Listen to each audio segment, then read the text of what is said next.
नमस्ते, नमस्कार, सलाम, प्रणाम, दंडवत, बंदगी। पिछले वीडियो में आप सभी ने सुना किस तरह कबीर साहब भक्त समनन के यहाँ गए और उनको आशीर्वाद देकर कबीर साहब ने कहा कि देखो, ऐसे भक्त भी होते हैं जो प्राण की बाजी लगाकर संतों की सेवा करते हैं। इस तरह कहकर कबीर साहब पुनः अपने आश्रम पर चले आए। इधर विपक्षी लोग जो कबीर साहब के पीछे पड़े हुए थे आपस में विचार विमर्श करने लगे कि किस तरह कबीर साहब को नीचा दिखाया जाए, दंडित किया जाए। उस समय सिकंदर लोदी का राज था। आइए सुनते हैं किस तरह सब सिकंदर लोदी के पास गए और कबीर साहब का शिकायत किए। उसके बाद क्या क्या हुआ। इससे पहले आप सभी से अर्जी, निवेदन, विनती, प्रार्थना कि सब्सक्राइब जरूर कर देंगे, लाइक कर देंगे, इसको आगे बढ़ाएंगे। साहेबंदगी। धन्यवाद सभी का। कबीर साहब के बढ़ते हुए मान मर्यादा को देखते हुए विपक्षियों ने आपस में विचार विमर्श किया और उनके अंदर यह निश्चित धारणा बन गई कि अब कबीर हम लोगों का अनादर करेगा। इस आशंका युक्त धारणा से निपटने के लिए एक सभा का आयोजन करने का निश्चय किया और उन लोगों ने सारे नगर में इसके लिए ढिढोरा पिटवा दिया कि सभी लोग आज सायं दशाश्वमेध घाट पर इकट्ठे हो जाए। अतः सभी लोग निश्चित समय के अनुसार दशाश्वमेध घाट पर एकत्रित हो गए। विचार विमर्श होने लगा। सभी लोगों ने कहा कि कबीर बड़ा मायावी है, इसकी शिकायत सम्राट सिकंदर लोदी से की जानी चाहिए। इस प्रकार उक्त समाज के मुख्य व्यक्तियों ने दिल्ली के लिए प्रस्थान कर दिए। एक पक्षांत में राज दरबार में पहुंचकर अपनी दर्द भरी कहानियों को राजा सिकंदर से कह सुनाया। संप्रदाय के नेताओं का कहना था कि कबीर नामक एक जुलाहा काशी में है जो स्वामी रामानंद जी का शिष्य हुआ है और प्रतिदिन हिंदू मुसलमानों की निंदा करता है, कुरान एवं वेदों की भी निंदा करता है, परस्पर दोनों जातियों को आपस में विद्रोह करने के लिए प्रेरित करता है। यह राज्य के लिए बहुत बड़ा शत्रु है।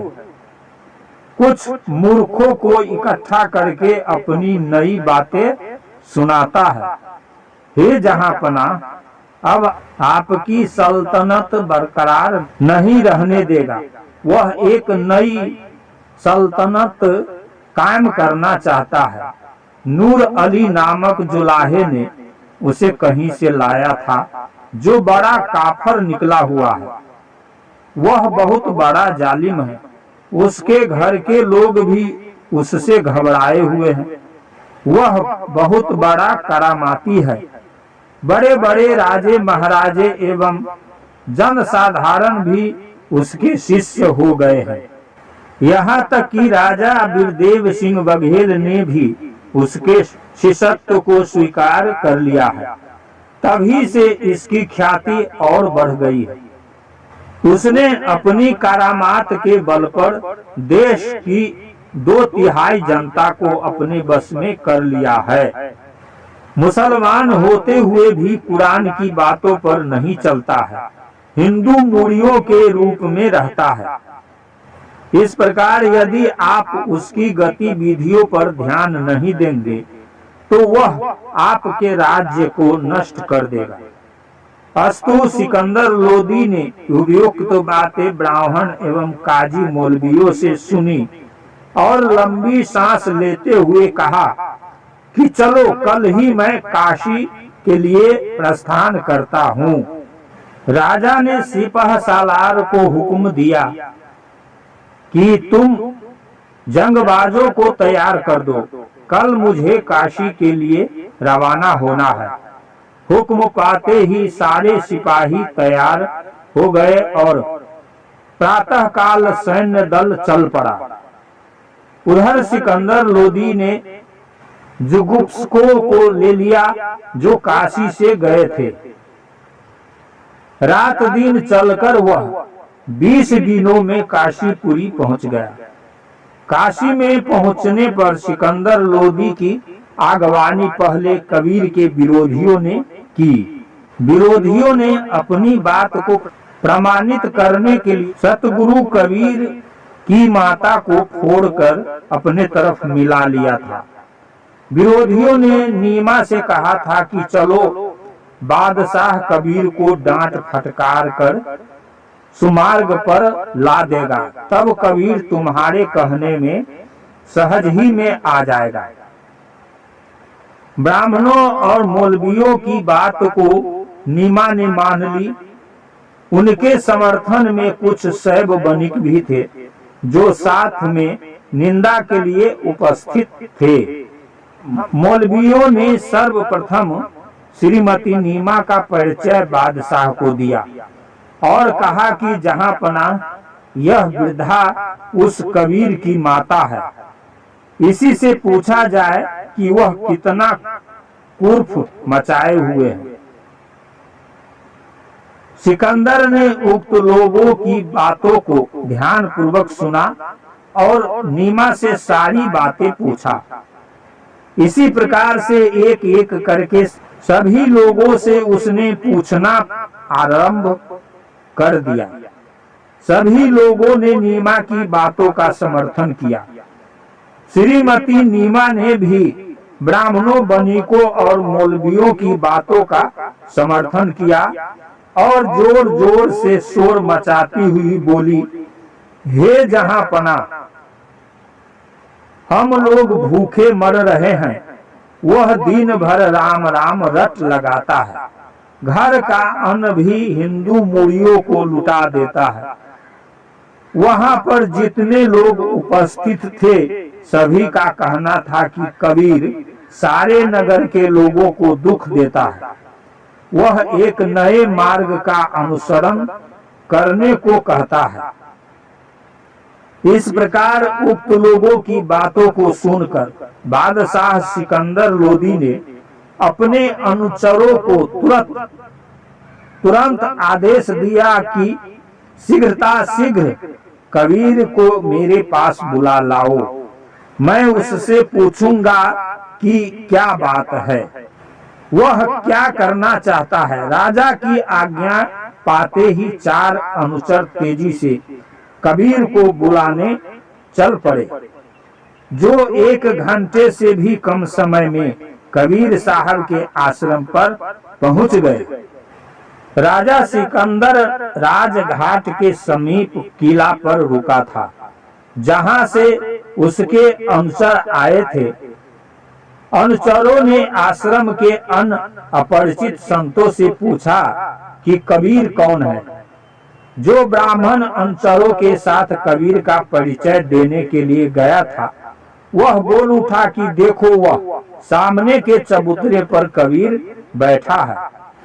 इस प्रकार वहां पहुंचकर अनुचरों ने सतगुरु कबीर से कहा कि चलिए, आपको बादशाह सिकंदर बुलाया है।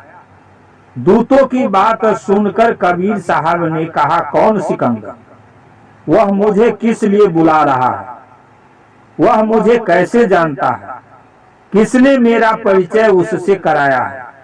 क्या बात है? दूतों ने कहा कि बाबा, आपकी माता, नगर के ब्राह्मण, काजी और बनियों ने आपकी शिकायत सिकंदर लोदी से की है। कहते हैं कि कबीर हिंदुओं के देवता और तुर्कों के देवता तथा दोनों मतों की निंदा करता है। हम लोग उसके कारण नगर को छोड़कर अन्यत्र चले जाने के लिए प्रस्तुत हैं। जब तक वह काशी में रहेगा तब तक हम लोग सुख से नहीं रह सकते। इतना कहकर सभी लोग सिकंदर के पैरों पर गिर पड़े। लोगों को इन बातों को सुनकर बादशाह आप पर बहुत क्रोधित हुए हैं और उन्होंने आपको बुलाया है। अतः आप चलिए।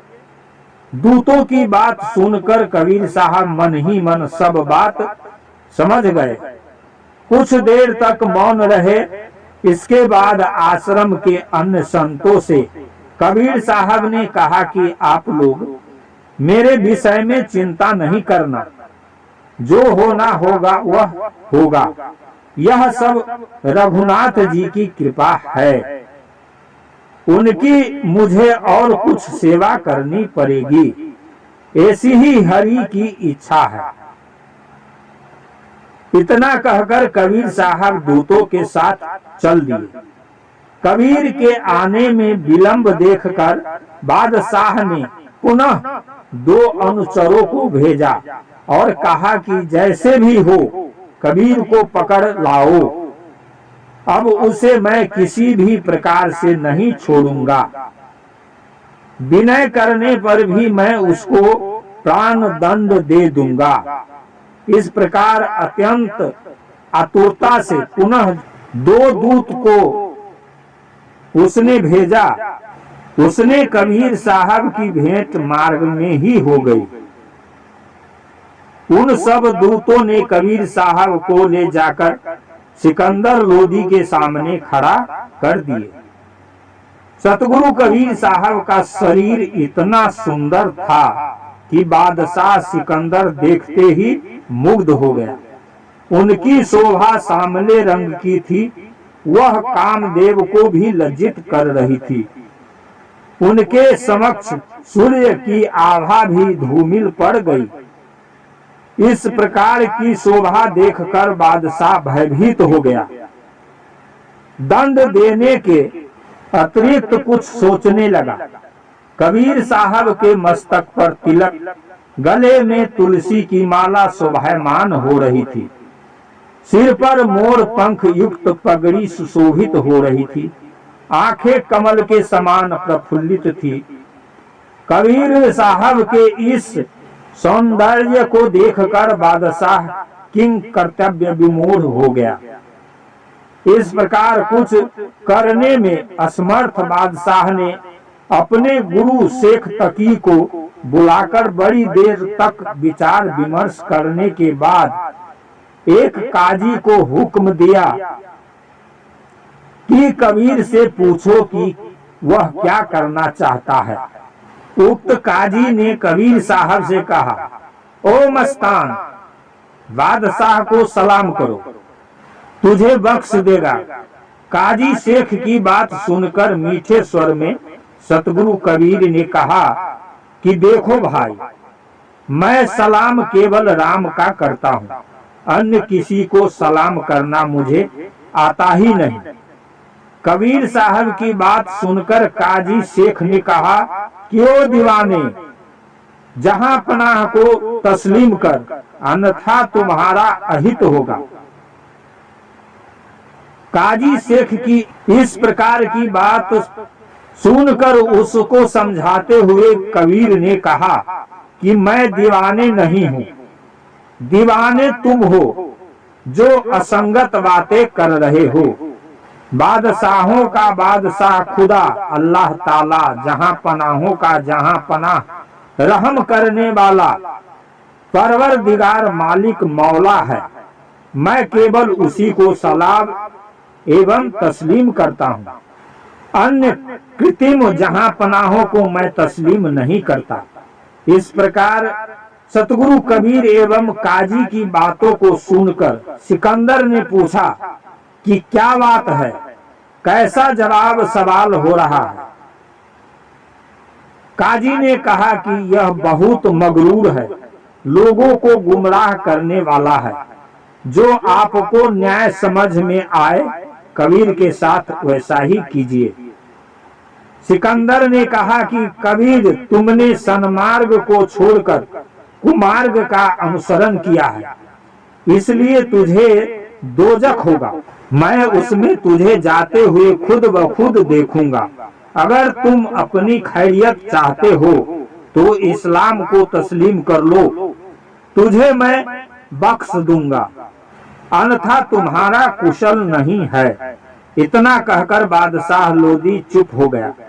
कबीर साहब के जवाब की प्रतीक्षा में लग गया।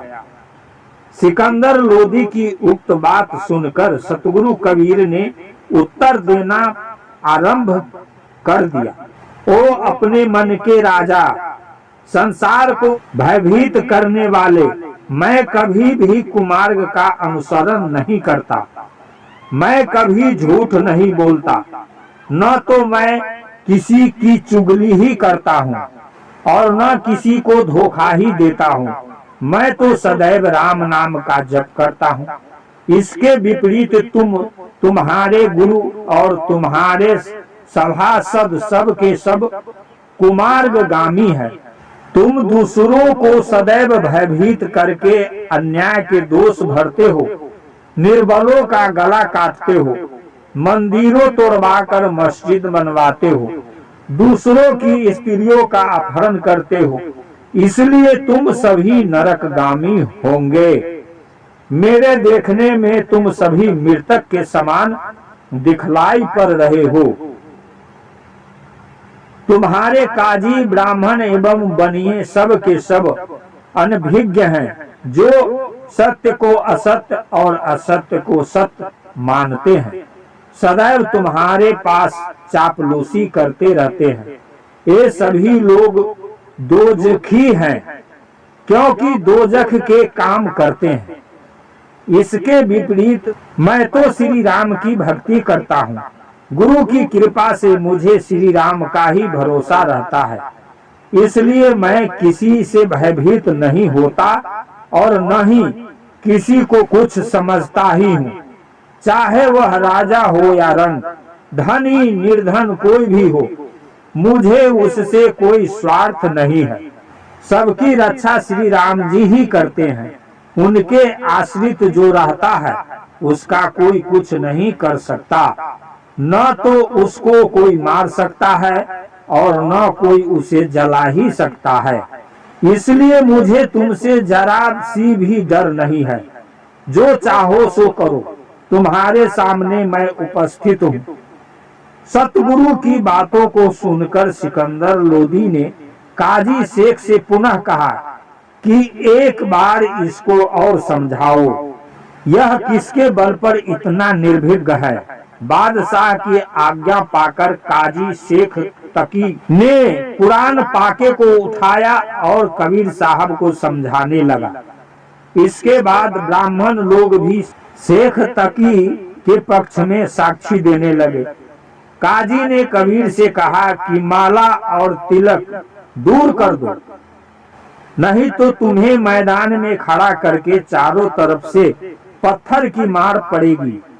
तुम मुसलमान होकर काफर पना न करो, मैं तुझे बार बार समझाता हूँ। काजी की उक्त बातों को सुनकर सतगुरु कबीर स्वामी ने कहा कि तुम ही मेरी सभी बातों को सुनो और समझो एवं उस पर आचरण करो। यदि नहीं करते हो तो तुम ही लोग काफर हो, तुम ही लोग मरोगे और तुम ही लोगों को नरक होगा। हे काजी शेख, कबीर साहब कहने लगे, हे काजी शेख, तुम ही बताओ यह तुम्हारा कुरान कैसा है, जो गाय के गले को कटवाता है और बकरी मुर्गी मारने की आज्ञा देता है। क्या तुम्हारा खुदा हिंसा से ही प्रसन्न रहता है? क्या उसकी सृष्टि में मांस जैसी कोई दूसरी वस्तु बनाने की क्षमता नहीं थी? या मांस का कोई भाग उस तुम्हारे स्वामी को भी उपलब्ध होता है? क्या वह भी स्वाद का रस लेता है? जिसने तुझे बलि प्रदान करने का आदेश दिया है, इन प्रश्नों का उत्तर देकर तब मेरी अशुद्धियों पर ध्यान देना। सर्वप्रथम तुम अपनी त्रुटियों का सुधार करो, अन्यथा तुम हिंसा करने वाले आत्मघाती सिद्ध होंगे, जिसके कारण प्रभु यमराज के अनुचर तुम्हें शिष्य शाखाओं सहित तुम्हारे छाती की हड्डी को तोड़ डालेंगे एवं तुम्हारे मस्तक को विदीर्ण कर देंगे। तुम और तुम्हारे राजा प्रजा सहित गुरु शिष्य सभी लोग नरकगामी होंगे। वह प्रभु न्याय करता है, कभी भी तुम जैसे अन्यायियों को क्षमा नहीं कर सकता। इसके विपरीत जो उस प्रभु का ध्यान पूजन करता है, वह मनुष्य सदा आनंद मग्न होते हुए विघ्नों के समूह से मुक्त होकर स्वच्छंद विचरण करता है। इस प्रकार श्री कबीर स्वामी की बातों को सुनकर शेख तकी निरुत्तर हो गया और उस स्थान पर चित्रवत खड़ा ही रह गया। कबीर को उक्त प्रकार से बातें करते हुए देखकर सिकंदर लोदी का सिंहासन कंपमान होने लगा और वह घबराकर क्रोध से वशीभूत होकर कांपने लगा। गुरु कबीर की बातों को सुनकर बादशाह सिकंदर उसी प्रकार से प्रज्वलित हो गया जिस प्रकार से घृत डालने पर अग्नि जैसे सोए हुए सिंह को जगा देने पर वह जागने वाले पर ही टूट पड़ता है। उसी प्रकार से सतगुरु कबीर स्वामी को डांटते हुए सिकंदर लोदी बोला, अरे मूर्ख, तुझे संसार में किसी का भय नहीं है, मेरे भय से विश्व कांपता है। क्या तुम नहीं जानते हो कि मैंने जिस बाहुबल से पृथ्वी को रौंद डाला है, वही बाहुबल अभी भी मेरे साथ है। ये मेरे हाथ अभी ही तुझे नरकगामी बनाते हैं। घबराओ नहीं, मैं देखता हूँ कि तुझे कौन बचाता है। नमस्कार, नमस्ते, सलाम, प्रणाम, दंडवत, बंदगी। अभी आप सभी ने सुना कि किस तरह मुल्ला, ब्राह्मण, मौलवी, पंडित सिकंदर लोदी को शिकायत किया और सिकंदर लोदी कबीर साहब को डांट रहे थे। कबीर साहब जवाब दे रहे थे। आगे इसके बाद क्या हुआ फिर आगे सुनेंगे। धन्यवाद साहेब।